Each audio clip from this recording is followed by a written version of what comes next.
Anatin'izay taranja bola lavalava izay dia efa anatin'ny fanomana tena tanteraka ny Makidy Madagasikara ho an'ny latsaky ny 20 taona izay hiatrika ny kanina amin'ny volana aprily izay atao eto amintsika no tamin'ity androany ity ary dia niatrika lalao fitsapahana fanindroana izy ireo izay nikiatroka tamin'ny ekipa voafantin'ny Rosa Club de Limerina izay mateven'ireo mpilalao ny besetroka vitsivitsy nandresy teto ny Makita amin'ny isa 17 saingy mbola betsaka kosa no amboarina ao anatin'izany Makidy Madagasikara izany.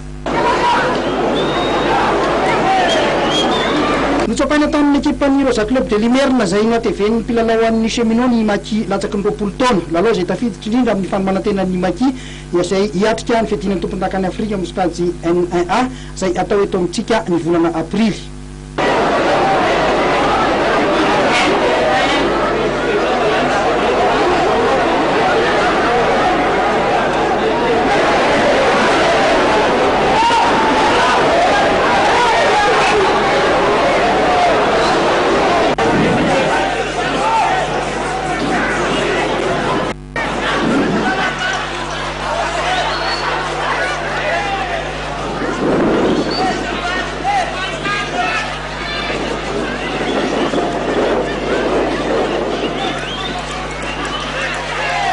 Investe ni Maki tamin'ny isa 17 saingy mbola betsaka nilesika toy ny manontanasary indrindra eo amin'ny fahitaten. Bene aloha le lalao tsara fa ny zavatra tena tadavina amin'ny lalao zany somary tsy azona ihany satria tadavina zany avant lehibe anosika an'ireo vavantsika reto nefa zany izay no nampitaina moa dia eny misy dia lasa verina zany amin'le hoe mbola kely ny adversaire tsy afaka manome toky zany zay hatramin'izao aloha hoe manahoana satria mbola mitovitovy amin'ny vatana ka tsy hoe hoana zany andrefesana azy atreko raha ny elanelanisa tsy dia mifanalavitra raha ny lalao ihany koa resaka teknika zany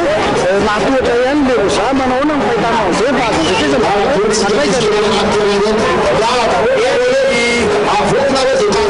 Rosa sélection le izy betadeno naskoro zany ataontsika normal satria olona bande expérimenté dao zany lavany amin'ny Rosa fa tsy hoe Rosa tena épreuve inona zany no tena amboarina ao anatin'le mbola misy ray volana eo dia mbola manana lalao firy eo nareo atao lalao kely nataonay aorinan'ity lalao ity tena amboarina zany zay dia tena mifantoka tena mifelova tena tanteraka sy fomba fandravana zany ny regroupement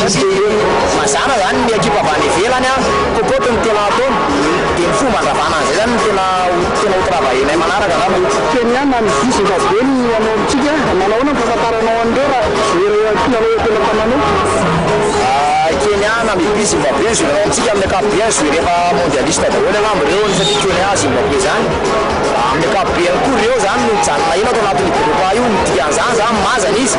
fa zay olona niakatra atao mazana nilatsaka foana na izanona tsy zany nefany raha reto ekipa eto an-tanantsika reto azo mazana mety atoatra an'ireo raha zao hevitsika ananantsika zao satria zay na